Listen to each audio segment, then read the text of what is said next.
লা ইলাহা ইল্লাল্লাহু মুহাম্মাদুর রাসূলুল্লাহ সাল্লাল্লাহু আলাইহি ওয়াসাল্লাম। মুখে মুখে বলো, কিন্তু পরে বলতেছে আবু বকর তোমার এখানে কোন অনুভূতি হচ্ছে কিনা? ইয়া রাসূলুল্লাহ হইতেছে, বড়ই ওজন মনে হইতেছে।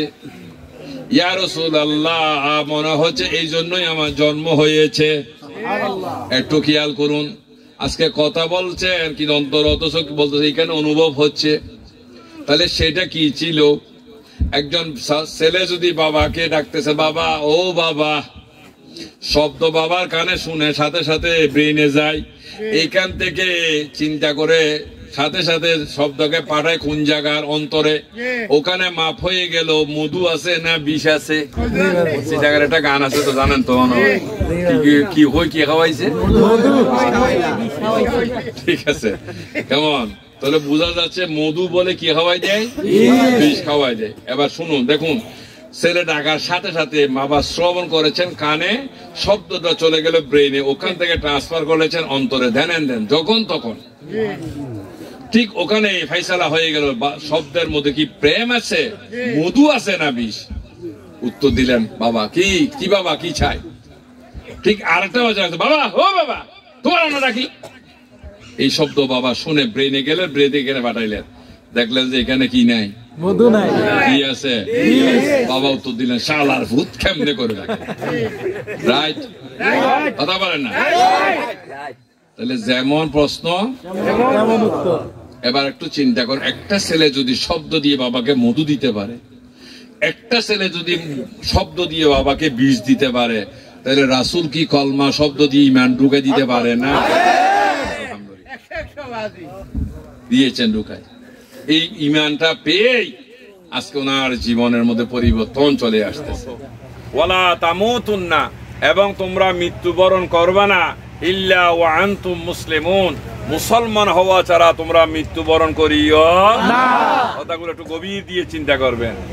আল্লাহ বলেছেন ঈমান আনার পর কি করা, আল্লাহকে ভয় করা। ভয়টা হলে হবে না, ভয়টা ভয়ের মতো হতে হবে। আমাদের সন্তানেরা যখন পড়ে আমরা তাদেরকে বলতেছি এদিক এদিক তাকায়, বলে কি করো, পড়ার মতো পড়ো, ঠিক না? অর্থাৎ এমন ভাবে পড়ো যেটা আজীবন তোমার মধ্যে মনে থাকবে। আল্লাহ বলতেছেন ভয় ভয় হলে হবে না, ভয়টা ভয়ের মতো হতে হবে। ওয়ালা তামুতুন্না, তোমরা মৃত্যুবরণ করবে না, ইল্লা ওয়া আনতুম মুসলিমুন, মুসলমান হওয়া ছাড়া মৃত্যুবরণ করিও না। ইহাতে প্রমাণ হয়ে গেল আমরা কেউ মুসলমান না, আমরা সবাই ঈমানদার। কেমন? আমরা কেউ শিক্ষিত ছিলাম না। শিক্ষা অর্জন করার জন্য একটা স্কুল আমরা খুঁজে নিয়েছি, কোনটা ভালো। কারণ স্কুল ভালো হলে পড়াশোনা খারাপ হবে, ভালো হবে। পড়াশোনা ভালো হলে রেজাল্ট ভালো হবে, সার্টিফিকেট ভালো হবে, চাকরি ভালো হবে, বেতন ভালো হবে, টাকা পয়সা ভালো হবে, আলহামদুলিল্লাহ। তাহলে একটা স্কুল যদি ভালো হয়, সেখানে যদি ভালো পড়াশোনা হয়, আপনার সার্টিফিকেট ভালো হবে।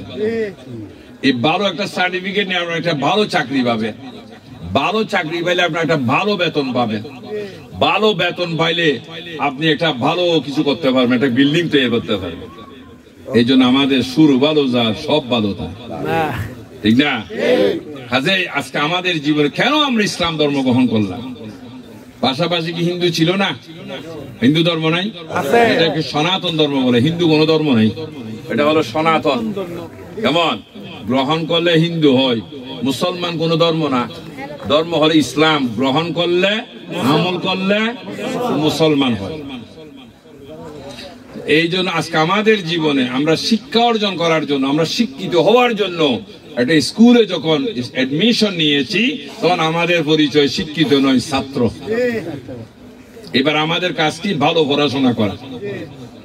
যখন আমরা ভালো পড়াশোনা করব, তখন একটা ভালো রেজাল্ট পাবো, ঠিক না? এই জন্য আমরা কেউ মুসলমান না। আমরা মুসলমান হওয়ার জন্য একটা ভালো ধর্ম খুঁজেছি, নিয়েছি, যার নাম ইসলাম। বড় করে এখন সুবহানাল্লাহ। এর সাথে ভালো ধর্ম আর হতে পারে না। কারণ যে ধর্ম যতই বড় হোক, যতই ভালো হোক, কিন্তু কোন ধর্ম তাদের ধর্ম প্রচারক কিংবা ধর্মের অনুসারীদেরকে দুনিয়া থাকা অবস্থায় জান্নাতের সুসংবাদ দিতে পারে না। একমাত্র ইসলাম দিয়েছেন। আলহামদুলিল্লাহ বলেন।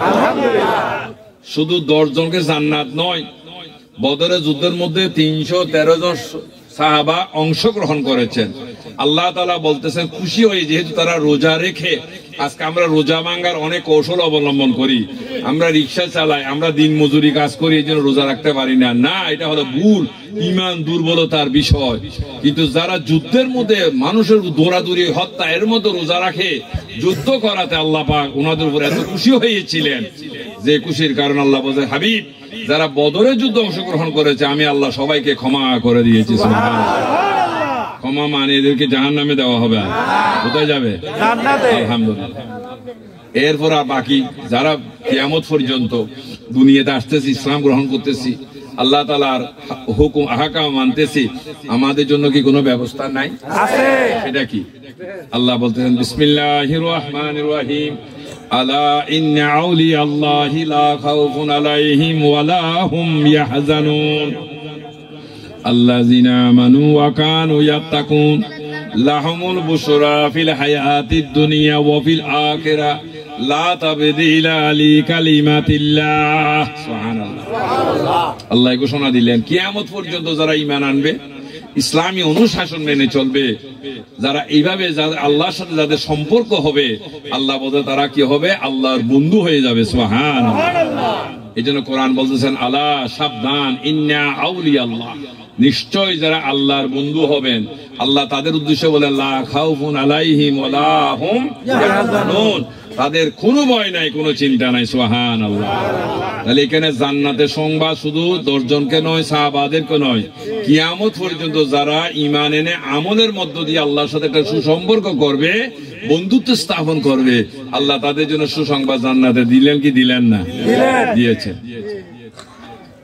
তাহলে এই সম্পর্কটা কিভাবে হয়েছে? আল্লাহ নিজে বলতেছেন আল্লাযিনা আমানু ওয়া কানু ইয়াত্তাকুন, ওরা আল্লাহর উপর ঈমান এনেছে এবং আল্লাহকে ভয় করেছে। ভয় মানে যেটা করার নির্দেশ দিয়েছে সেটা করা, যেটা না করার জন্য নির্দেশ দিয়েছে সেটা না করার নাম হলো ভয়। শুক্রবারে জুমার নামাজ পড়েন নাই মনে হয়, এখানে একটা লোকও বাকি নেই মনে হয়, কথা যে 2-4টা বলা ভাই না বলে না করতে পারে। সবাই শুক্রবারে জুমার নামাজটা পড়ছিলাম, ঠিক না? কি বলছিল? হাইয়া আলাস সালাহ, কি জন্য আসুন? নামাজের জন্য আসুন। হাইয়া আলাল ফালাহ, কল্যাণের জন্য আসুন। এই জুমার মধ্যে গিয়ে দেখলাম যে তিল ধারণ করার জায়গা নাই, উপরে নিচে শহরে মসজিদ কিন্তু কয়েকতলা বিশিষ্ট, ঠিক না? যেহেতু মুসল্লি বেশি, আসরের আজান যখন দেয় হাইয়া আলাস সালাহ হাইয়া আলাল ফালাহ বলে নাই? বলেন, বলছেনি? কিন্তু ওই সময় দেখলাম মানুষ এক কাতারও নেই। কিন্তু জুমার নামাজে ফায়দা হবে, আসরের নামাজে কি ফায়দা নাই? আসরের জুমাতে শুধু আল্লাহর ভয় ছিল, আসরের সময় খাওয়ার ভয় সেখানে যায় নাই। কেউ বলছিল হুম আসলে তোরা আছে, এরকম ভয় লাগাইছিল, তো জান নাই কেন? ওটার নাম আল্লাহর ভয় নয়, এটা একটা ধোঁকাবাজি, আল্লাহর সাথে একটা প্রহসন করা, এমন তামাশা করা। প্যারা হাজিরিন, এইভাবে আল্লাহ বিধি মানি। ওই যে বলেছিলাম যে পড়ার মতো পড়তে হবে, যেটা আজীবন আপনার কাজে আসবে। তাই বইটা হলো ওই রকম। এই জন্য যারা বই করেছেন তাদেরকে কি দিয়ে বই করলেন? আল্লাহ বলেছেন যে আল্লাযিনা আমানু ওয়া কানু ইয়াত্তাকুন, ওনারা শুধু ঈমান এনেছেন তাই নয়, আল্লাহকে ভয় করেছেন। ভয়ের মানে হলো আল্লাহ যেটা নির্দেশ দিয়েছে সেটা পুঙ্খানুপুঙ্খানুরূপে আদায় করা, আল্লাহ যেটা নিষেধ করেছেন সেখান থেকে নিজেকে গুটিয়ে রাখা। আমার কথাগুলো বুঝতেছেন?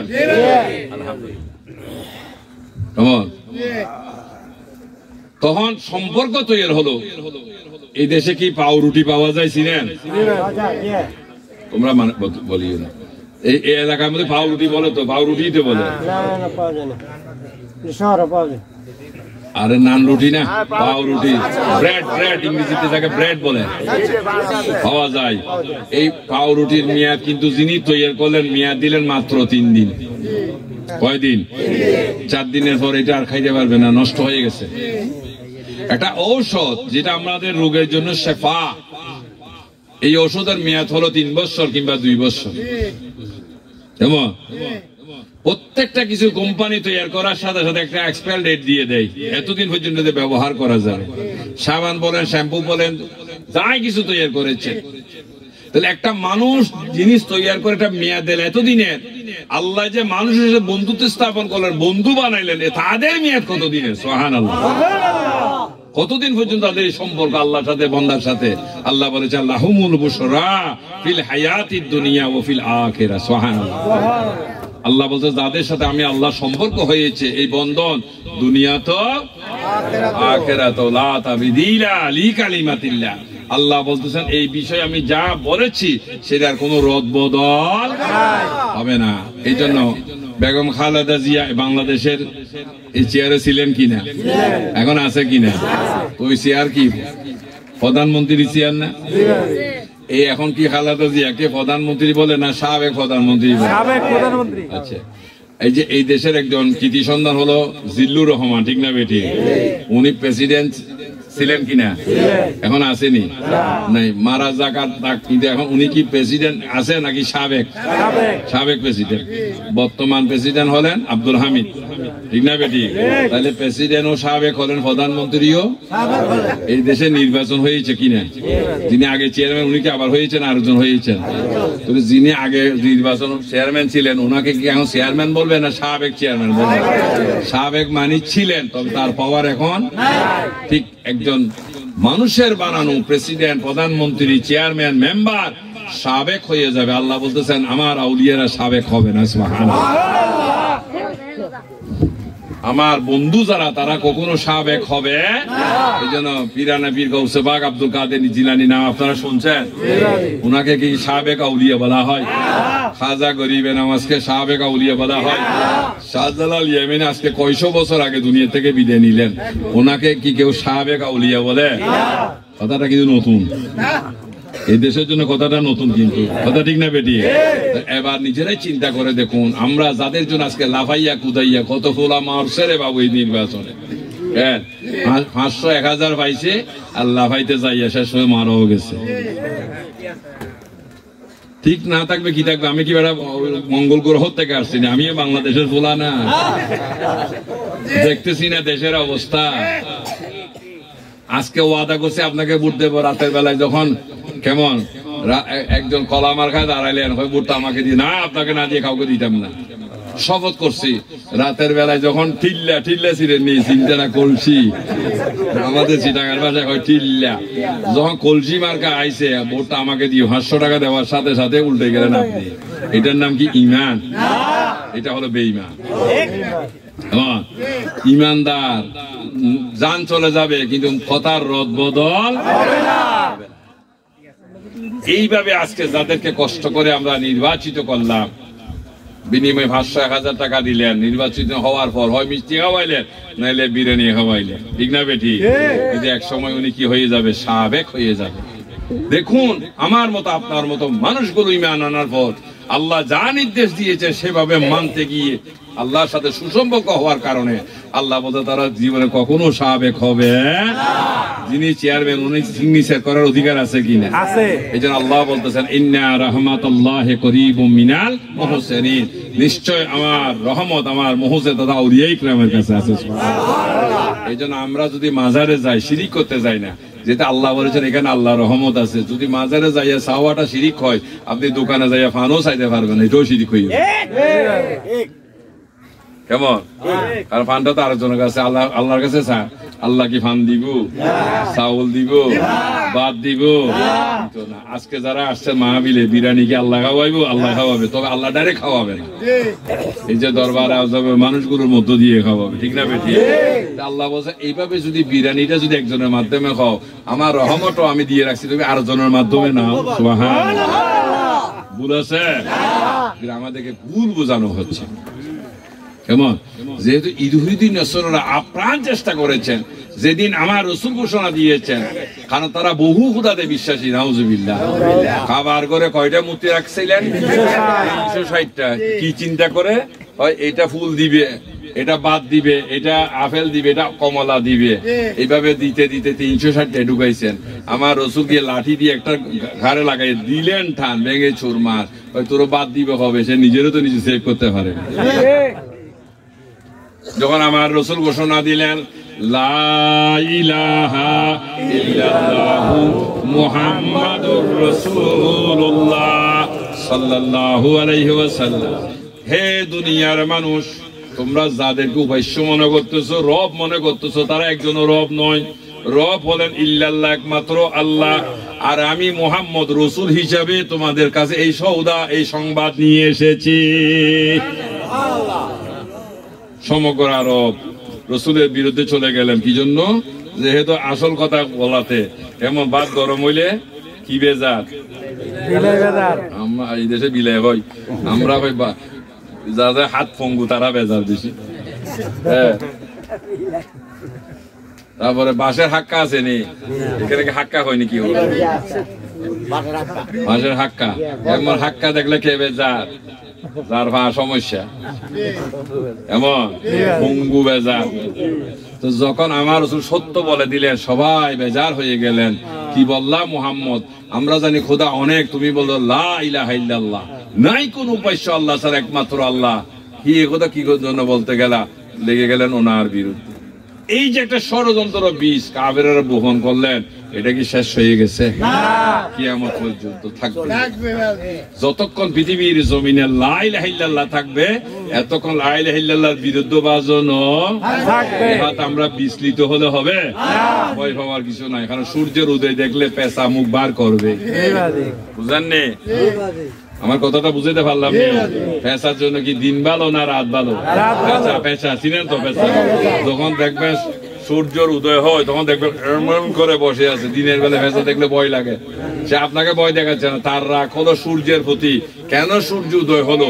এই জন্য শায়ের বলতেছেন, সূর্যের উদয় দেখলে পেঁচা তো মুখ ভার করবেই, তাই বলে কি সূর্যের উদয় হবে না?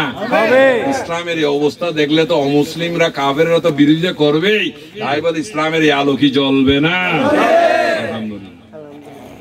রাসূলুল্লাহর এই মিশন যখন শুরু হয়েছে, এখনো পর্যন্ত আজকে আমাদেরকে কলে কৌশলে আমাদের মধ্যে ব্যাস রাখবে, কিন্তু ঈমান রাখবে না। এমন ওই যে অনেক মোবাইল ফোন, দামি দামি মোবাইল, দেখবেন বাচ্চারা এমনি কিছু মনে করবে না, ফা দিয়ে মারতেছে। তখন বললাম, হাই হাই দেখছো কেউ কত দামি মোবাইল ফোন, এই বাচ্চা যে এইভাবে লাথি মারতেছে, হুজুর মোবাইল ফোন ছিল, তবে এখন উপরে কভার আছে, ভিতরে আর মালটা নেই, তাহলে আর কোনো দাম আছে? এই জন্য আমরা সবাই দাড়িওয়ালা, টুপিওয়ালা, ফাগরিওয়ালা, আলখাল্লা থাকবো, কিন্তু ইমানওয়ালা একজনও রাখতো না। এই জন্য স্লোগান দিয়ে দিলেন, আজকে আমাদের মধ্যে স্লো পয়জন ঢুকাই দিয়েছেন। সুন্নত লাগে না ছেড়ে দিলেন, নফল লাগে না ছেড়ে দিলেন, দরুদ লাগে না ছেড়ে দিলেন, জিকির লাগে না ছেড়ে দিলেন, টুপি লাগে না ছেড়ে দিলেন। কয়দিন আপনাদেরকে বলো ফ্যানও লাগে না, এটা গুলি দিলেন, ঠিক না? বুঝেন না? তোমাদেরকে পাইছে যুবক যারা, আমরা যখন শুরুতে মানি নাই, আশা করি ইনশাআল্লাহ আমাদেরকে এই ট্যাবলেট আর খাওয়াইতে, আমরা শুরুতে সারি নাই তো। এই শব্দগুলো আমরা শুনি নাই, সুন্নত লাগে না, এগুলো আমরা শুনছি তো, কিন্তু আমরা করে নিই নাই। নফল লাগে না, আমরা দেখতেছি আজকে তিনি ধনী, চট্টগ্রামের মধ্যে নয় সারা বিশ্বের মধ্যে বিল গেটস, চট্টগ্রামের মধ্যে স্বনামধন্য পয়সাওয়ালা হলেন সুফি মিজান, পিএইচপি গ্রুপের চেয়ারম্যান। দেখছেন নি? কাজে কষ্ট করেছেন, কিভাবে জীবনের সফলতা উনি স্ট্যাটাস দিলেন যে আমি দৈনিক 18 ঘন্টা পরিশ্রম করেছি, খাওয়া পড়া শুয়া ঘুমা 6 ঘন্টা, 24 ঘন্টার মধ্যে বাকি 18 ঘন্টা শ্রম দেওয়াতে আজকে কোটি কোটি কোটি টাকার মালিক হয়ে গেলে। তাহলে মুরব্বীরা যা বলেছেন পরিশ্রমে সত্য না মিথ্যা?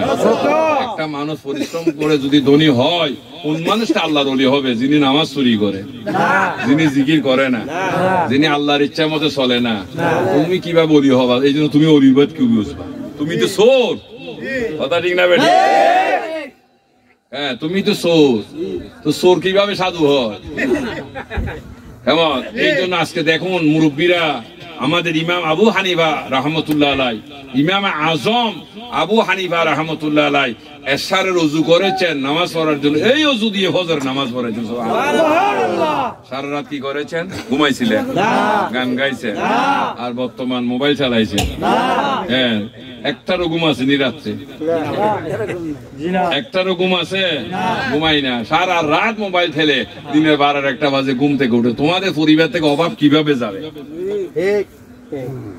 আর যে সময় কর্মের সময় সেই সময় ঘুমাচ্ছ, আর ঘুম না গেলে শরীর চলবে না, যেহেতু সারা রাত নষ্ট করে দিয়েছো মোবাইল টেলতে টেলতে। যেখান থেকে ভালো কিছু নাও নয়, সব অসৎ গুলো দেখছো। বই মিছে কথা কইতে তো লাভটা কি হচ্ছে? নিজেকে নিজে শেষ করে দিচ্ছি। ভবিষ্যৎ কিভাবে তোমাদের হবে? আজকে না হয় বাবার হোটেলে খাচ্ছ, বিল ব্যয় করতে হইতেছে না, কিন্তু এই পূজা তো নিজের গায়ে একদিন আসবে, ঠিক না বেঠি? তখন তোমরা কিভাবে সংসারে হাল ধরবো? আর তোমাদেরকে ডেস্ট্রয় করে দিচ্ছে, ধ্বংস করে দিতেছে। মনে করিও না মোবাইল দিয়ে তোমাদেরকে ভালো কাজ করেছে, জি না। কেমন? আজকে বাবার পয়সা পাইয়া যা খুশি তা করতেছ। কাজে এই পূজা, এই সংসারের গান একদিন তোমাদের হাতে নিতে হবে। প্রথমে বলেছিলাম আমিও দুনিয়ার একজন ধনী ছেলে ছিলাম, যেহেতু আমার বাবা পিসা বলো রুজি করতেন, হক হালাল ভাবে তাগাদা দিতেন। আমাদের কাছে দিনের বেলায় কোনো পুরুষ মুরিদ আসতে পারবে না। তুমি যদি আমার কাছে এসে বসে থাকো, তাহলে তোমার সংসার রুজি কে করবে? আর তোমার কারণে তো আমার রুজি বন্ধ হয়ে যাবে। কারণ আমি ব্যবসা করি, আমার অফিস আদালত আছে, 20 জন মতো স্টাফ আছে আমার, প্রতি মাসে কত লক্ষ টাকা বেতন আসতেছে। এগুলি যদি আমি রুজি না করি দিব কোত্থেকে? এই জন্য আমাদের নির্দেশ, দিনের বেলায় মুরিদ তুরিদের কাম নাই। দিনের বেলায় সবাই দান্দা করো, আমিও দান্দা করবো। সন্ধ্যার পরে আসো, যতক্ষণ খুশি সময় দিতে পারো। সেই জন্য চিন্তা করতাম বাবার এত টাকা, বাবা টাকা না দিবে, আমরা ঘুরবো, খাইবো, ঘুরবো। এখন দেখি যখন জিজে বাবা হয়েছি, ঘুমিয়ে আছে শিশুর পিতা সব শিশুদের অন্তরে। যখন পড়ছিলাম তখন বাবু এটার বেদ বুঝি নাই, যখন শিশুর বাবা হয়েছি ওই বুঝতেছি আসলে কি কথা ছিল সে। এখন নিজের ছেলে যখন টাকা চাই, জিজ্ঞেস করি কি জন্য। এমন আমার ছোট ছেলে খুব আদর করি, কিন্তু আমাকে এত টাকা দিতে হবে, আমিও কি জন্য পার্ট টু পার্ট হিসাব দাও, তুই টাকা দিব না, দিতাম না। এমন তুই হিসাব দিল যে 5,500 টাকা আমার কাছে পাই, তো ধরো 6,000 টাকা দিলাম আসার সময়। কারণ আজকে চিন্তা করতেছি একটা টাকা বাবু অপব্যয় করলে হবে না। সামর্থ্য আছে ডেলি খুব দামি দামি খাবার খাওয়ার জন্য, কিন্তু না, এটা কয়েকদিন চলবে। এই জন্য মিথুব্যয়ী হতে হবে। আর যুবক, তোমরা যে সারা রাত এই মোবাইলের মধ্যে শেষ করে দিলা, সারা দিন ঘুমাচ্ছ, আজকে না হয় বাবার হোটেলে খাচ্ছ, 2টা বকা দিলেও খাওয়াইতেছে, কিন্তু একদিন তো তুমি বাবা হবা, তোমারও তো বাচ্চা হবে, এদেরও তো ভরণ পোষণ তোমাকে করতে হবে। তো এখন থেকে যদি প্রস্তুতি না নাও, তোমাদের ভবিষ্যৎ অন্ধকারে দেখতেছি, ঠিক না বেঠি? এগুলো পরিহার করো, কারণ এগুলো কোনো অবস্থাতেই শুভ নয়। কেমন? এটা হলো জঘন্য বেদাত, এটা বেদাতে সাইয়া, এটা তোমাদেরকে ধ্বংস করে দিবে।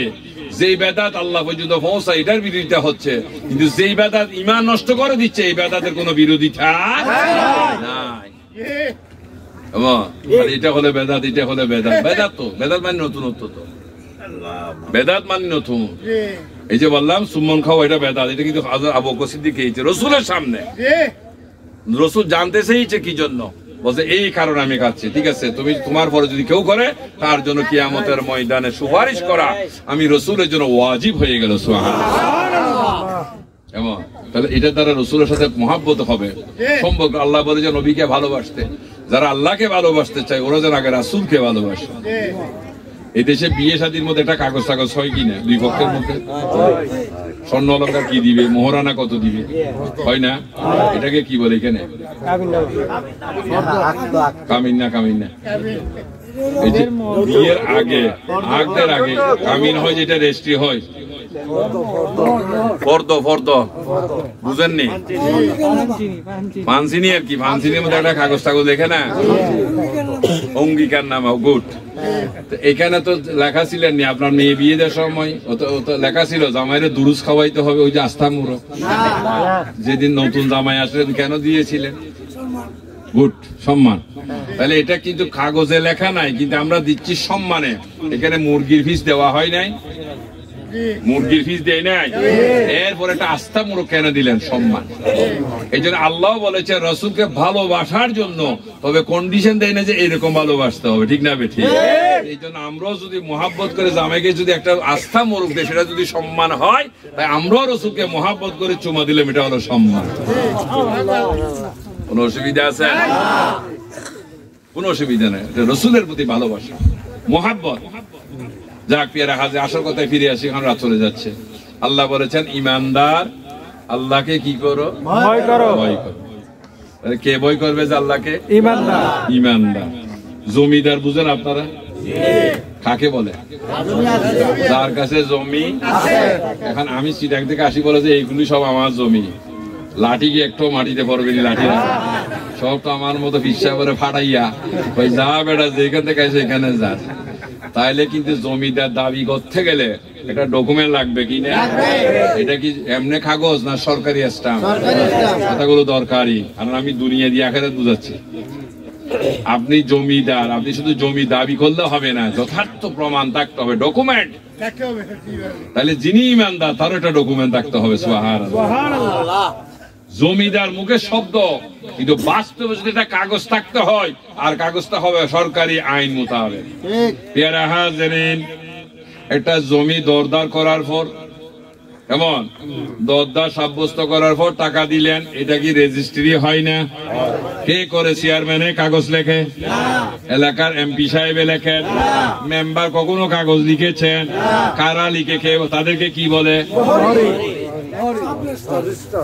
মুহুরি। যারা লেখে তাদেরকে কি বলে?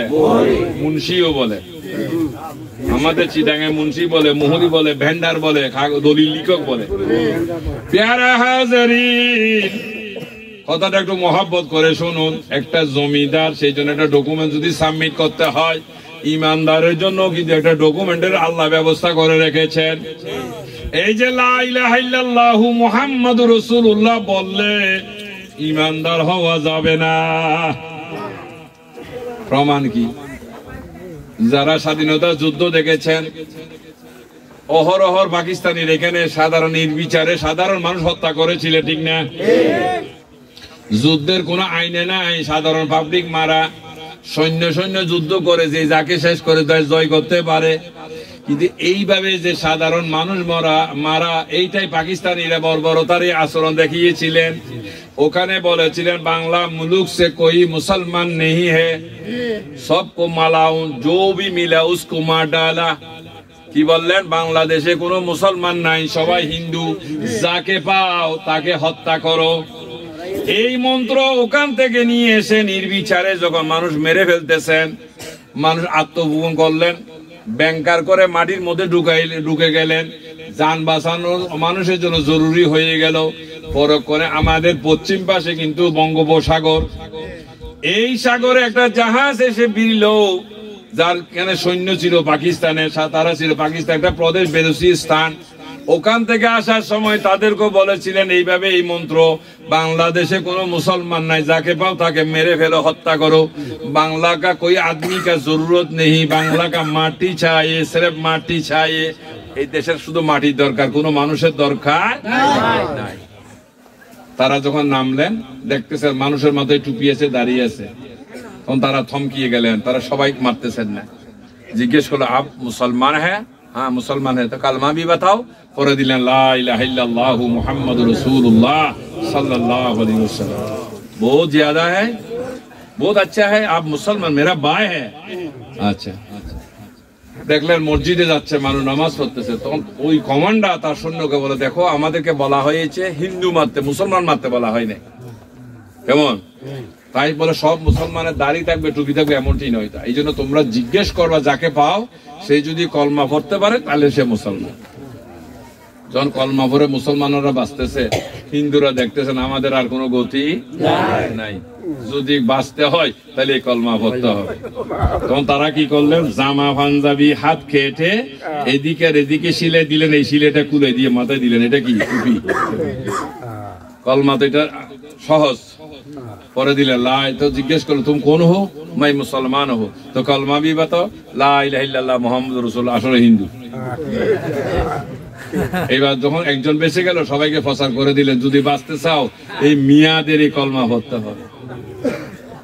সবাই টুপি মাথা দিয়ে, সবাই যেই স্বাধীনতা সূর্য উদয় হলো টুপিও গেছে,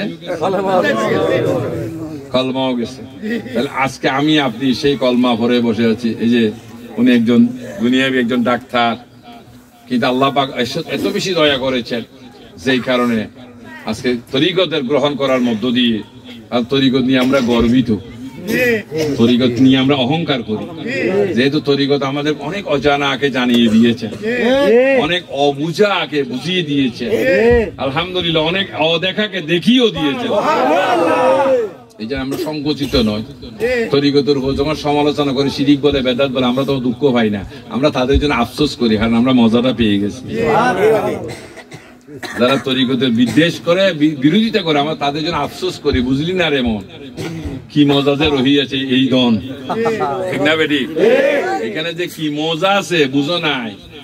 ববে কেউ যদি বাইন্যা হয়, ওরে আসলে সোনা চিনিয়া লয়, হীরা মুক্তা চিনে হনে জহরি বিনে, সিটেঙ্গে ভাষা। কেউ যদি স্বর্ণ অলংকার হয় এমন, আসল সোনা চিনতে পারে, ঠিক না বেটি? আর হীরা মুক্তা চিনতে হলে জহুরি হতে হবে। চট্টগ্রামে একটা আন্দুর কিল্লা নামে জায়গা আছে, চিনেন তো অনেকে? ওইখানে অনেক অস্ত্রের দোকান আছে। AK-47 রাইফেল যদি ওখানে পাওয়া যায়, তবে আপনাকে লাইসেন্স নিয়ে যাইতে হবে, কিনতে গেলে রিভলভার হওয়া যাবে, অস্ত্রের দোকান। সারাদিনে যদি একটা বিক্রি করতে পারে লালে লাল, একজন অস্ত্র বিক্রেতা, এগুলো দোকান আছে অনেক, ও দোকান খুলে বসে আছেন কাস্টমারের অপেক্ষায়, অলস সময় কাটাইতেছেন, পত্রিকা পড়ে পড়ে, গরমের দিন মাথার উপর ফাইন ঘুরতেছে, পেপার বাতাসে যখন উড়ে যায়, একটা কাছের একটা জিনিস পেপার ওয়েট বলে এটাকে, এটা দিয়ে চাপাই রাখি উনি পেপার ভরতেছেন। কত মানুষ, এটা একটা মেইন রুট, হাজার নয় লক্ষ লক্ষ মানুষের আনাগুনা। হঠাৎ একজন পাগল একটা ডিলা বলে, এখানে কি বলে, অ্যাবনরমাল আর কি, অ্যাবনরমাল, জামা কাপড় ঠিক নাই, খাবার ঠিক নাই, হঠাৎ দোকানে ঢুকলেন, দেখলেন ওই পেপার ওয়েটটা। দেখার পর ডাক দিলেন, সওদাগর এই জিনিসটা কি? সওদাগর মাথা উঠে দেখলেন যে 420। এবার বুঝছেন তো কি হয়? 420, ওই 420 এটা কি হয়? এটা পেপার ওয়েট হয়, বুঝি নাই। যেহেতু 420, তার সাথে কথা বলা দরকার কি? উনি তো আসেন স্মার্ট, ভদ্র, পয়সাওয়ালা, যারা অস্ত্র কিনার ক্ষমতা আছে, এই ধরনের কাস্টমার চাচ্ছেন, একদম 420 সাথে কথা বলা দরকার। কথা বলো না, কেমন বলা ভাই, তোরা হয়েছিল ঘুমাতি, ঘুমাইয়া না যাবি, যতক্ষণ আমি শেষ না করি ততক্ষণ কি আর বিরিয়ানি দিব তো না দিলে বসি, তার লাভ কি? হয় কথা শুন, না হলে ঘুম যা, কাজ একটাই কর। দর্শে পড়েন আল্লাহুম্মা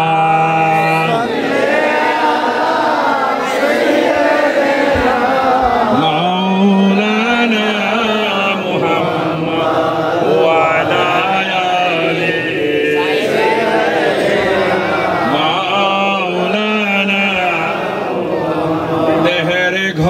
के काबा बनाया रूहुर घर के मदीना जायना माजे বসে বসে দেখবো সোনার মদিনা আল্লাহুম্মা সাল্লি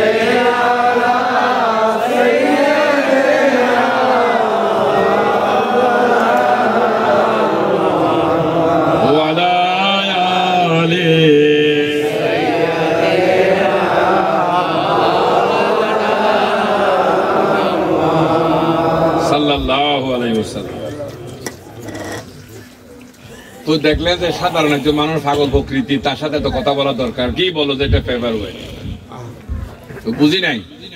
পেপার ছাপাই রাখে, বাতাসে যে পেপার উড়ে যাচ্ছে, ওয়েট মানে ওজন, ছাপাই রাখতেছি, ওইটার দাম কত? বললেন 5 টাকা। আমি আপনাকে 10 টাকা দিই, তুমি চিন্তা করলেন আসলে তো ভালো ভাগো, বললাম 5 টাকা দাম, আমাকে দিতে চাচ্ছেন ক টাকা? তো বললো যে তুমি 10 টাকা দিয়ে আমারটা কিনার দরকার কি বেটা, তুমি দোকানে যাও 10 টাকা দিয়ে তো 2টা পাবা, আপনি তো 5 টাকা দিয়ে 10 টাকা পাচ্ছেন, আপনারা দিলে সমস্যা কি? আপনি তো লাভে আছেন। তো চিন্তা করলে তার সাথে ফেসাল ভাড়া দরকার নাই, বাবা টাকাটা দে, 10 টাকা নিয়ে হয় না হাতে তুলে দে। হাতে তুলে দিলে দাও, ও সওদাগর হয় যে একটা দাও হওয়া যাবে নি, দাও চিনেন তো, দাও কি জন্য ওইটা বাংতাম। ও হা, তার মুখ দিকে আজকে আসলাম কেমন? 5 টাকা জিনিস 10 টাকা, এরপরে হয় ভাঙতো। ও বাবু আমার এখানে ভাঙা টাকা চলতো না, যদি ভাঙতে চাও আমার দোকান থেকে বেরিয়ে যাও। তো আমার কাছে দাওটাও নাই, এটা রড আছে, ওই যে কাঠের দরজা ছিল না আগে, রড ঢুকাই দিত, ওই রডটা আছে। তবে বাবু আমার দোকান না, বাইরে যাও বাইরে যাও, যা তোর জিনিস তুই ভাঙ আর রাখ, সেটা তোর খুশি। এর উপস্থিতি যখন রাস্তায় গিয়ে এটা রেখে এমন ভাবে একটা, এই দেশে ফিডা হয় না ইডা হয়, আব্বাজে বাজিয়ে দিলেন এক আঘাত, সাথে সাথে ভেঙে খান একটা ছোট্ট জিনিস লাফাইতেছে, ঠক করে ধরলেন, দেখাইলেন সওদাগর কিনবানি হয় কি হয় হীরা। সুবহানাল্লাহ। ওই পেপার ওয়েটের মধ্যে একটা কি ছিল? হীরা। কেমন হীরা? দেখাইলেন এই যে হীরা 1 লক্ষ টাকা। সুবহানাল্লাহ। ও সওদাগর আমি পাগল না, 5 টাকা জিনিস 10 টাকা দিয়ে কিনতে। তুমি সওদাগর, তোমার কাছে পয়সার চোখ আছে কিন্তু হীরা চিনা চোখ নেই, ঠিক না? এই দেখো তোমার সামনে জিনিসটার মধ্যে হীরা যে এতদিন লুকাইতো তুমি জানো না। এই জন্য বলতেছি এই যে তরিকত ব্যবস্থার মজা কি, আপনি আগে কি হন, অভিজ্ঞ ব্যক্তি হন, তখন বুঝতে পারবেন তরিকতের মজা। কবির ভাষায় কি যত না বিষে বুঝিবে সে কিসে, কবু আসিবি সে ধ্বংসে নিয়ে যায়। তরিকতের মজা সবাই বুঝবে না, কারণ তরিকতে খানার মজা জাল হলেও মজা বুঝতে পারে জিহ্বা দিয়ে। তরিকতার মজা বুঝতে হলে একটা পরিশুদ্ধ কলমের দরকার। যদি রোগী হয়, জিহ্বা অসুস্থ হলে খানা বিরিয়ানি আর মুরগি পোলাও দিলে যেমন খাইতে পারবেন না অসুস্থতার কারণে, তাই কলমের মধ্যে যদি আল্লাহর জিকির না থাকে ওই বান্দা জীবন তরিকতের মজা পাবে।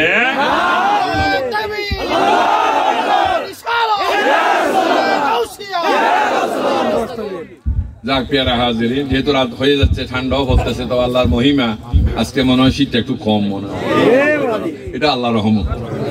কেমন? কারণ আমি ভাবছিলাম গতবার আইসা বাবু যে দরাটা খাইছিলাম, কেমন গতবার একটু আসছিলাম ওই সময় যে ঠান্ডা পাইছি, তো চিন্তা করছিলাম জীবনও আর ঠান্ডায় বৈঠকে যাইতাম। আল্লাহ এটা তোমার কথা, আমি তোমার রিজিক আবার শীতের মধ্যে বরাদ্দ করছি বৈরব।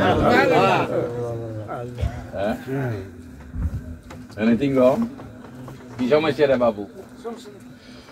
তো যাক, আল্লাহ তাআলার অশেষ দয়ায় আবার আনলেন অনেক বছর পরে, আপনাদের সাথে দেখা করলাম, আলহামদুলিল্লাহ। আলহামদুলিল্লাহ। এই জন্য বাবু আমি আসছি কিছু জিনিসটা নিয়ে, আমি নিতে আসি নাই, বুঝেন না?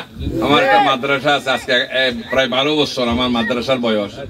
আমার কোনো মুরিদ থেকে এখন আমি 5টা টাকা খুঁজি নেই, কোন আত্মীয় স্বজনের কাছেও চাই নাই আমি, কারণ আল্লাহ আমাকে দিয়েছেন, ওটা দিয়ে চলতেছে।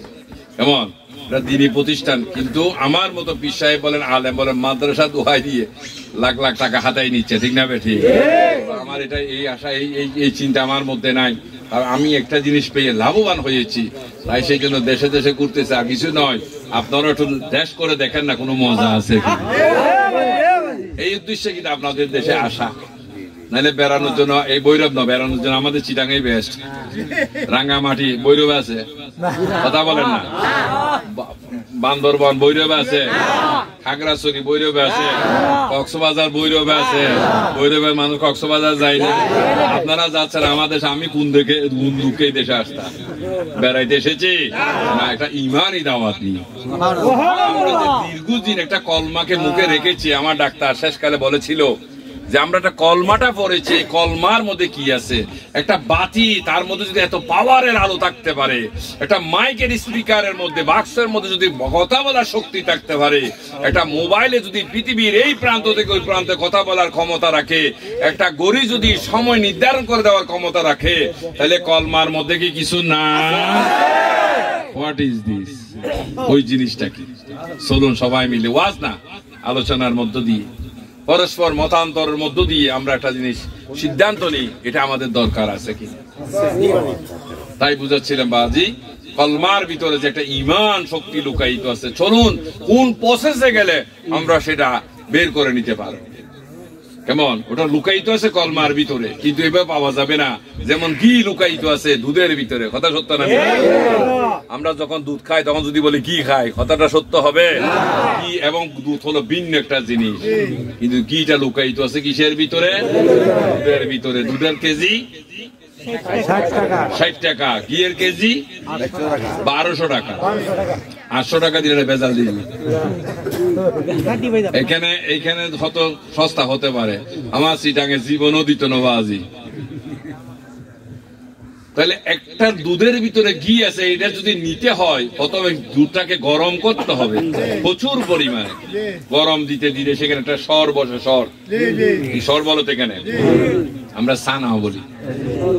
পেয়ারা হাজেরিন, ওই সানাটাকে আস্তে করে সংগ্রহ করে নেই, পরিমাণে যখন বাড়ে এবার এই সানাকে পাটার মধ্যে পিষে মিহি করে, বর্তমানে মেশিন বের হয়েছেন, ব্লেন্ডার মেশিন, ওখানে ব্লেন্ড করে নিতে পারেন।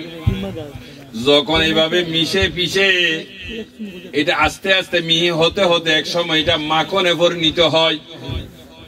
এই পিষানো সানাগুলো পানির মধ্যে দিয়ে এইভাবে নাইতে থাকুন, নাইতে নাইতে এক সময় তার থেকে দুধের অবস্থা, রসটা চলে যাওয়ার পর একটা ঘনত্ব হয়ে এটা মাখনে পরিণত হলেন।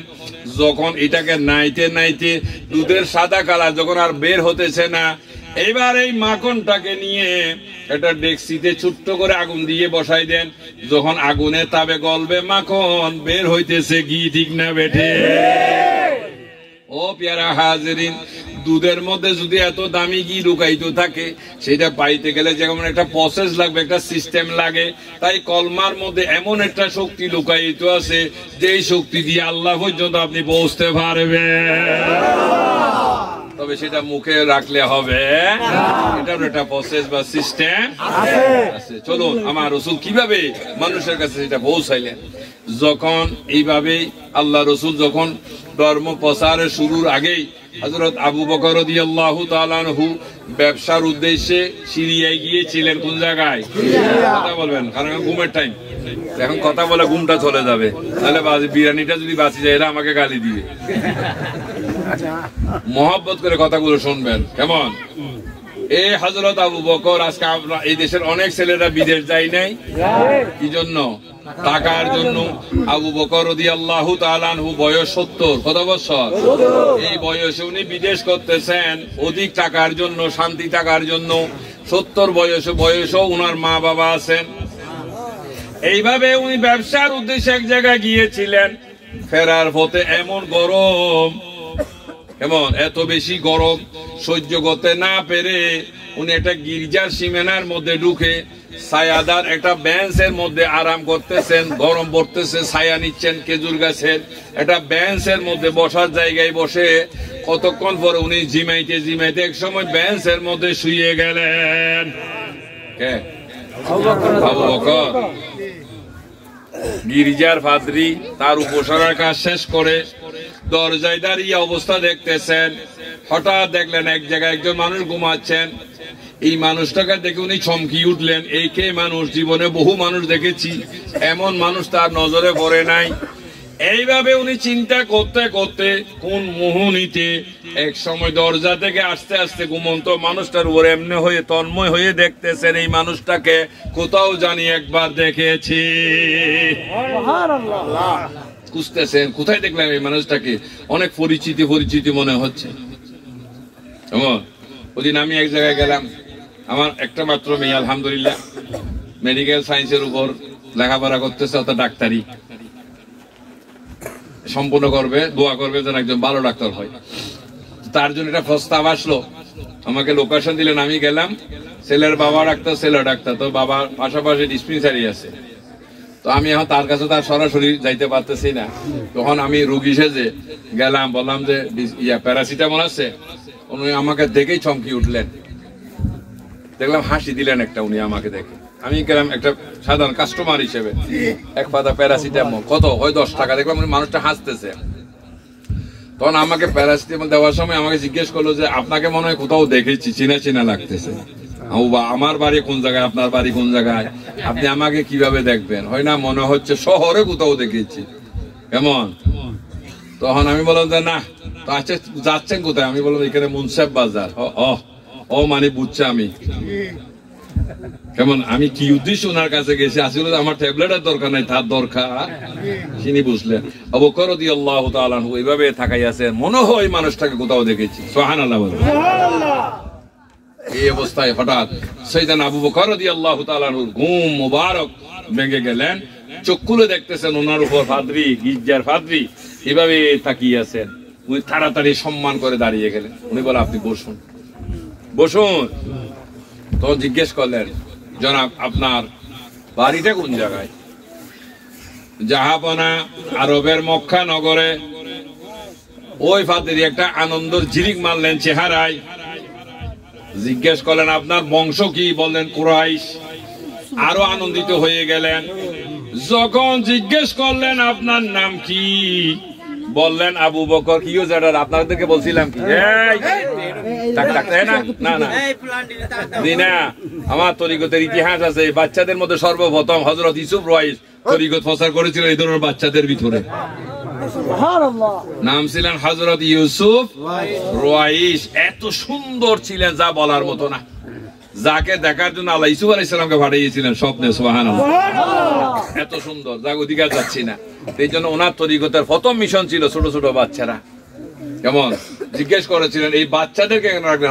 এই বয়সে যদি আল্লাহ রাসূলের প্রেম ঢুকাই দেওয়া যায়, ভবিষ্যতে বোম মারলেও আর প্রেম যাইতো না। কথা ঠিক না? হ্যাঁ, এখন বড় হয়ে গেছে, এখন আমাদেরকে কত টালটু ফালটু পাইছে। যাক, এই জন্য না, একদম বকা দিবেন না বাচ্চাদেরকে। মসজিদে নিয়ে যাবেন, আগে থেকে বুঝাই যাবেন এটা মসজিদ, এখানে কথা বলা যাবে না, নামাজ পড়তে হবে, এক সাইডে বসাইবেন। নাবালক ছেলে কোনো প্রাপ্ত বয়স্কের আগে যদি থাকে তাহলে তার নামাজ হবে না। অপ্রাপ্ত বয়স্ক ছেলে কোনো প্রাপ্ত বয়স্কের আগে যদি দাঁড়ায় নামাজ হবে। কারণ ওই বাচ্চাটা প্রস্রাব নাও করে, পানি নাও নিতে পারে, নাফাক থাকতে পারে। কেমন? অথবা নামাজের মধ্যে দিয়ে একদিকে হাঁটা দিতে পারে। আছে না এরকম ঘটনা? সেই জন্য বাচ্চাদেরকে নিবেন, এক সাইডে রাখবেন, যাতে সামনে যেন কেউ না, পিছনে যেন কেউ না থাকে। কেমন? আর বাচ্চাদেরকে সবসময় মুরব্বীরা বাচ্চাদের জানার প্রশ্ন অনেক, যেটা জানাবেন ভালো করে জানাবেন, শুদ্ধ করে জানাবেন। আর এটা তাদের মেমোরিতে সেভ হয়ে যাচ্ছে। তোমাদেরকে বলছিলাম আমার কথাগুলো শোনার জন্য। তোমরা কথা বলে এখানে আসছো কেন? আমার কথা শুনতে ভালো লাগতেছে না? তো বসো, এদিকে আসো, দুজনে আসো, দুইটার দুই সাইড করে দাও। বসে এখন কথা শোনো। দোষে পড়েন মারহাবা ইয়া মারহাবা ইয়া মারহাবা রাহমাতাল লিল আলামিন। আলহামদুলিল্লাহ, আলহামদুলিল্লাহ। যখন বললেন আমার নাম আবু বকর, চেহারাটা মলিন হয়ে গেলেন। হযরত আবু বকর খেয়াল করলেন এই মানুষটা আমার অঞ্চল, আমার পুত্র, সব শোনার মধ্য দিয়ে একটা আনন্দের ঝিলিক মারল যার চেহারায়। আমার নামটা শুনে কেন ফেরেশান হয়ে গেলেন? নিশ্চয় আমাকে ওনার পছন্দ হয় নাই। বলতেছেন জনাব, মনে হচ্ছে আপনি আমাকে পছন্দ করেন নাই। হয় না? তাহলে আমার নাম শুনে এরকম করলেন কেন? আসলে আপনার মধ্য দিয়ে আমি একজনকে খুঁজতেছিলাম, এসে যার নাম মুহাম্মাদুর রাসূলুল্লাহ সাল্লাল্লাহু আলাইহি ওয়াসাল্লাম। আমাদের বাইবেল কিতাব, এটা বাইবেল নয়, আল্লাহ তরফ থেকে নাযিল হয়েছে ঈসা রুহুল্লাহ আলাইহিস সালাতু ওয়াস সালামের উপর ইনজিল। ওটা কিতাবের নাম হলো ইনজিল। ও খ্রিস্টানেরা পরবর্তী চিন্তা করে এখানে অনেক ভুল আছে, বরাবর করে বলে নাউজুবিল্লাহ। ওরা বলতেছে আল্লাহর এই কিতাবের মধ্যে অনেক ভুল আছে, তারা শুদ্ধ করতে গিয়ে এটার নাম দিলেন বাইবেল। আর যারা বাইবেল পড়েছে সবাই বরবাদ হয়ে গেছে। এখনো অনেকে দেখতেছি আমাদের মতো আমাদের কোরআনকে যেভাবে রসুলের অবতীর্ণ হয়েছে, অনেক জ্ঞানীরা বর্তমানে বলতেছে এখানেও কিছু ভুল আছে, বড় করে হয় নাউজুবিল্লাহ, তাদের তকদির খারাপ, ঠিক না বেঠি? কাজেই এটা নিয়ে চিনিমিনি খেলা যাবে না, আর এটা আল্লাহর কোরআন। আল্লাহ যেখানে বাল হুয়া কুরআনুম মাজিদ ফি লাউহিন মাহফুজ, যে কোরআনকে আল্লাহ লৌহ মাহফুজে সংরক্ষণ করে রেখেছেন। আজ দুনিয়াবি কোন ষড়যন্ত্র করলেও এই কোরআনের কোনো কিছু করতে পারবে না, বরং তারা নিজেরাই ধ্বংস হয়ে যাবে, ধ্বংস হয়ে যাবে। আমরা সচক্ষে দেখে এসেছি মদিনাই মনোয়ারা রওজা শরীফের চতুর্দিকে অনেকগুলো আয়াত শরীফ লেখা, বহু আয়াতগুলো সৌদি সরকার সিমেন্টের আস্তরণ দিয়ে বন্ধ করে দিয়েছেন। রসুলের শানে আল্লাহ তাআলা যে আয়াতগুলো অবতীর্ণ করেছেন, ওরা সেটা পছন্দ করে না। এই জন্য এসে বলে, অনেকে বলে যে আরবে এটা নাই, সেটা এটা নাই। আরবে এটা, আরবে তো আল্লাহ নাই, রসুলও নাই, যে অবস্থা হয়েছে, ঠিক না? আর ওটা বলতেছি না যে নাই, যে তা না, আল্লাহু নূরুস সামাওয়াতি ওয়াল আরদ, আল্লাহ সর্বত্র বিরাজমান আছে। হুজুর আপনি কিভাবে বলে আল্লাহ নাই, রসুল নাই? ওই নাই মানে অন্তরের মধ্যে নাই, যে ঠিক না বেঠিক? তাদের অহংকার তাদেরকে ধ্বংস করে দিয়েছে। ওরা বলে যে আনা আরবি, তোমরা হলো আজনবী, নবীর বাইরের, আমরা হলাম আরবি, নবীর দেশের মানুষ। এটা হলো তাদের খাল। এমন রসুল বলেছেন ইমানদার শিক্ষার জন্য আরবে নয়, যদি চীন দেশও যদি একজন শিক্ষক থাকে সেখানে চলে যাই, কথা ঠিক না বেঠিক? এখন আমাদেরকে আরব দেখাইলে না চীন দেখাইলে? চীনের উদ্দেশ্য কি জন্য? একজন ভালো লোকের জন্য। এই জন্য আরবে তো এখন ভালো লোক নাই বললেই চলে, ঠিক না বেঠিক? সবাই আছে দুনিয়াওয়ালা, আল্লাহওয়ালা তো একজনও নেই, সবাই দুনিয়া নিয়ে ফেরত। আমি মিনাই দেখছিলাম কাপড় তুলে উজু বানাইতেছে, এরকম উজু বানাইলে আমাদের দেশে মানবে? জাঙ্গিয়ে দেখা যাইতেছে, কিছু মনে করবেন না। এটা আমি সচক্ষে দেখলাম মিনাতে, যে কাপড় উঠাইয়া জাঙ্গিয়া দেখা যাইতে উজু বানাইতেছে। তারা গুনাকে গুনাই মনে করে না, তো তাদেরকে দেখলে অনুসরণ করে এখন কি হেদায়েত হবে না গোমরাহ হবে? আল্লাহ রসুলের জীবনে এরকম হয়েছে? যাদের সাথে নবীর চরিত্রের মিল নেই, এখন আমাদেরকে আরবি দেখাইয়া লাভ কি? কেমন? আমরা কি আরবি দরকার নাই, আরবে রসুলের দরকার। আপনাদের মতামত কি? আরবি দরকার, আর দরকার আল্লাহ বলেন না কোন আরবিকে অনুসরণ করতে বলেছেন, মাইয়াতির রাসূলা ফাকাদ আতা আল্লাহ, তোমরা রসুলকে অনুসরণ করো, এটা হচ্ছে আল্লাহর অনুসরণ। সুবহানাল্লাহ। এই জন্য অনেকে আজকে আইসা ফতোয়া দেয়, গেছে এখানে ছাগল চড়াইতো আর খেজুর গাছ গুতাইতো, বুঝেননি কথা? আইসা ফাঁক দিয়ে একটা মানুষ এও দেখে ফতোয়া দেয়, না জানে আলিফ বের কোন মাথা, দেখি যে ফতোয়া দিয়ে বসে থাকে। কেমন? এই জন্য ফতোয়া দেওয়ার আগে জ্ঞানকে কাজে লাগাইতে হবে। তুমি কি দেখেছ, কি প্রচার সেটা নয়, আমাদেরকে দেখতে হবে আল্লাহর কোরআন, রসুলের হাদিস, এর উপর আর কোন ফাইসালা। যে সমস্ত কিতাবাদি কোরআন এবং সুন্নাহর সাথে সামঞ্জস্যতা, আমরা সেগুলোকে গ্রহণ করব। প্রিয় উপস্থিতি, তখন বলেন দেখুন, আমি আমাদের বাইবেলে মুহাম্মদ রাসূলুল্লাহর যে ডেফিনিশন ব্যাখ্যা দেওয়া আছে, ওই দিক থেকে দেখলাম অনেক কিছু আপনার সাথে মিলে যাচ্ছে। সুবহানাল্লাহ। তবে আমি আশাবাদী, রসুলের যখন প্রকাশ হবে আপনি সর্ব আগে গিয়ে তার কাছে বায়াত গ্রহণ করবেন। দুঃখের কথা না খুশির কথা? আর দেরি করে নাই, সিদ্ধান্ত নিয়ে ফেললেন। জীবন চলে এসেছে 70 বছর বয়সে, কয়দিন আর বাঁচবো? বাকি জীবন রসুলের সন্নিকটে গিয়ে কিভাবে ঈমান পাওয়া যায়, আল্লাহকে চেনা যায়, আল্লাহর ইবাদত করা যায়, সেই রাস্তা খুঁজেই বাকি জীবন এইভাবে অতিবাহিত করবো। সুবহানাল্লাহ। এই সিদ্ধান্ত নিয়ে একদিন উনি এসে উপস্থিত। মা বাবা সামনে রুমে দেখে থ হয়ে গেলেন, বাবারে কি ব্যাপার, হঠাৎ করে চলে আসলা? মা বাবা গো, বয়স হয়ে গেছি, 70 বছর, যদিও তোমরা বেঁচে আসো, কিন্তু বয়স তা কম নাই আমার, আমি আর বাঁচবো ক্ষতি চাই, দেখি বাকি জীবন কিছু আল্লাহ বিল্লাহ করে কাটাইতে পারি কিনা। এমন কিন্তু মনের কথা বলে নাই। ঠিক আছে, খাওয়া দাওয়া করো। সকাল বেলায় যখন সাইয়েদনা আবু বকর রসুলের সন্ধানে রসুল পূজার জন্য বের হচ্ছেন, মা তখন খেয়াল করলেন যে ওনার চেহারার মধ্যে কি একটা কুজার চিহ্ন, স্পট, কিছু একটা মানে অবস্থা বোঝা যাচ্ছে। যখন রাত্রে সন্ধ্যার সময় ফিরে আসলেন, চেহারার অবস্থা দেখে বুঝলেন আমার ছেলে কিছু একটা পূজার জন্য বেরিয়েছে, কিন্তু সেটা পাই নাই, প্রমাণ হয়ে গেছে চেহারায়।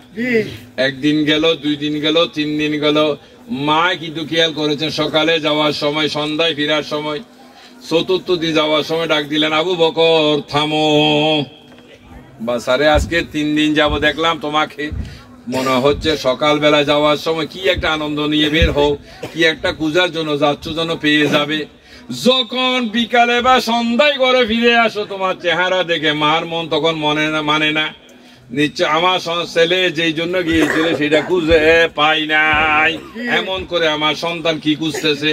ও আবু বকর বলো না, হয় না মা, ওটা তোমার সন্দেহ। বাবারে আমি তোমার মা, আমি তোমার চাইতে বেশি বুঝি, ঠিক করে বলো।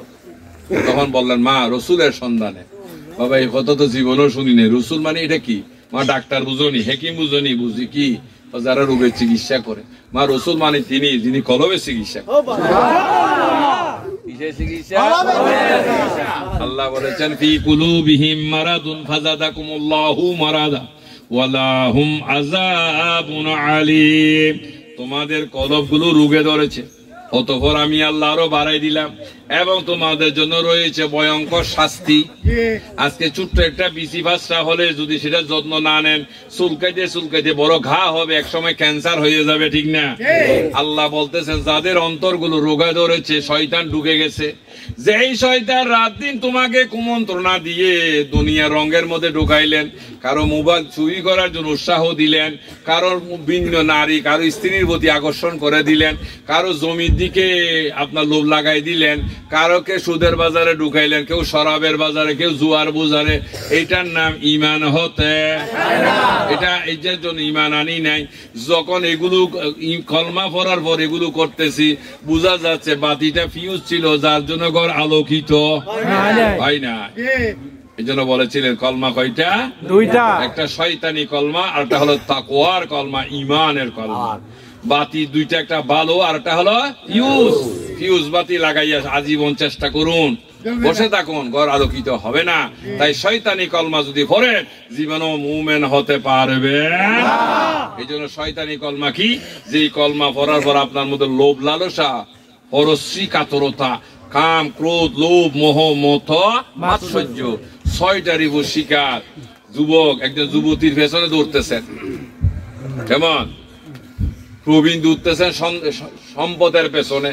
আজকে বাইয়ের হক বাইয়ে খেয়ে ফেলতেছি, মনে কিছু করা আনবেন না, আমি কিন্তু পরিষ্কার কথাগুলো বলে যাচ্ছি। জানেন এটা আপনার বাইয়ের হক, কিন্তু অথচ আপনি জানে শুনে বাইয়ের হক, যেটা ইসলাম হারাম করে দিয়েছেন। কেমন বাইয়ের হক মানে মৃত মা বাবার মাংস খাওয়া, ঠিক না বেঠে? মৃত মা বাবা যেহেতু বাবার তরফ থেকে পাওয়া, আপনি যতটুকুর অধিকার বাইয়ের অধিকার সমান সমানের, কোন অসুবিধা নাই। আজকে বাইকে ঠকাইলেন, কালকে আল্লাহ আপনাকে ঠকাই দিবে। Every action is a reaction. প্রত্যেকটা ভালো একটা মন্দ আছে, দেখেছি, চোখে দেখেছি। বাইকে ঠকাই দিয়েছেন, কেমন? এই যে আমার একজন নিকটতম ব্যক্তি, ওনাকে বঞ্চিত করেছেন, ওনার মায়ের হকটা ওনাদেরকে দেয় নাই মামারা। এবং অনেক টাকা দামে, 8 কোটি টাকা না 9 কোটি দামে জায়গা বিক্রি করলেন, সরাসরি বাগিনাকে অস্বীকার করলেন, আমাদের কোনো বোনই ছিল না। এইভাবে নিয়ে জায়গায় ঢাকায় চট্টগ্রামে একটা অনেক দামি জায়গা হলো কুলসি, অত নাম শুনে থাকতে পারেন। এই কুলসির মধ্যে জমি কিনে বাড়ি করলেন, কিন্তু আল্লাহ তাদেরকে থাকতে দেয় নাই। সপরিবারে ট্রাকের নিচে চলে গেছে, সপরিবারে। কেমন ঢাকা থেকে চট্টগ্রাম যাওয়ার সময় স্পিড গাড়ির সোজাসুজি গাড়ি নিচে শেষ, সবাই শেষ। তাহলে আজকে এই বাড়ির মালিক, গাড়ির মালিক কে? কেমন? এই জন্য আল্লাহ দেখাই দিলেন ইন্না বাদশা রাব্বিকা লাশাদীদ। আল্লাহ যে শিয়ানা থেকে কিভাবে পাকড়াও করে ফেলে দেখাইয়ে দিলেন। এই জন্য বাবু যা আছে তাতে সীমাবদ্ধ থাকেন, ওভার কিছু করার চেষ্টা করবেন না।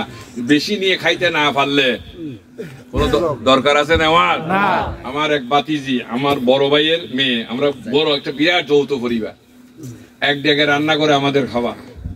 তো মেজো বাতিজি কেমন, তো এই মেয়েটা সবসময় দেখলাম বাজার থেকে কোনো ফল ফ্রুট আনলে ইচ্ছা মতো নিয়ে রেখে দিতে। পরবর্তী দেখতাম তো ওর খুব মারতো তাকে ধরে। তা আমি বললাম মেয়েটাকে মারার দরকার কি হয়? 10 জনের খানা যে একজনে খাইতেছেন এটা দেখেন না, খালি মেয়েরে মারি দিতে দেখেন। আমার বড় বাপে আমার মায়ের মতো, আমার জন্মর আগে উনি আমার বাড়িতে এসেছে, তো খালি মারতে দেখছো মেয়েটাকে। মেয়ে যে অপরাধ করতে, আরে না, তাকে খাওয়াও ভালো করে, বেশি করে খাওয়া। ও কেন? শত এমন শ্বশুর বাড়ি তার জন্য নির্ধারণ আছে, খানা দেখবে কিন্তু লোক সংখ্যা বেশি থাকবে, সে বউ হিসেবে খাইতে পারবে না, খানা দেখবে কিন্তু খাইতে পারবে না। ও আল্লাহ, দেখলাম ঠিক এই মেয়েটার ভাই এরকমই জটে গেল। বিশাল এক পরিবারে বিয়ে হলো, আমাদের ঘরে না মেয়ে, ওই বাড়ি তার বউ। এখানে অনেক মেয়ে অনেক ছেলেগুলোর মধ্যে বেচারা ভাগ্য আজ ওঠে না। কেমন তো মার কাছে কান্না গাড়ি করে, কি রে বাবা কান্দছো কেন? হয় না, হয়েছে তো কান্দছো তো, কি জন্য কান্দছো বলছো না, বল। তখন বলো যে তো কিছু আনে, আমি ভাগ্য হয় না, তুই আগে খাইয়ে ফেলছো, তোর রিজিকটা তো তুই আগে খাইয়ে গেছো, বাড়ি থেকে টাকা খেয়ে গেছো, থেকে ভাবি তোর মা তোরা যে কিল মারতো জোরসে একটা আমি মানা করতাম যে মারিও না, মেয়েটাকে খাওয়াও, বাইশ করে খাওয়াও, আমাদের গুলো দাও, কারণ তার ভাগ্য হতে এমন শ্বশুর বাড়ি হবে যেখানে খানা দেখবে খাইতে, আজকে বাইরে আপনি খাইয়ে ফেলতেছেন, কিন্তু আপনারটাও আল্লাহ আপনাকে খাইতে দিবেন, কোনো দরকার আছে? সমান সমান দেখবেন শান্তি আছে। আলহামদুলিল্লাহ আমরা বাবার করে 4টা ভাই, এমন 2 ভাই চলে গেছেন, এখন 2 ভাই আছি, এখনো দেখি আমার একটু মেজাজ বেশি গরম, অথচ একটা মোরগ জবাই করলো আমার জন্য 1 টুকরা 2 টুকরা মুরগির মাংস পাঠাই দেয়, এত মিল মহব্বতের মধ্যে আছে আল্লাহর রহমতে। এত অথচ ভিন্ন সেপারেট, যার যার ব্যবসা আলাদা, ঘর আলাদা, খাওয়া দাওয়া সব আলাদা, তারপর আলহামদুলিল্লাহ বাইয়ে বাইয়ে যারা ছিলেন, আমার বড় ভাই যিনি, ওনার ছেলেও আমার বয়সে বড়, উনি আমার কাছে বায়াত গ্রহণ করেছেন। একদিন দেখলাম কদম বুঝি করতে আসতেছে, কি ব্যাপার, কি বলতেছেন আপনি?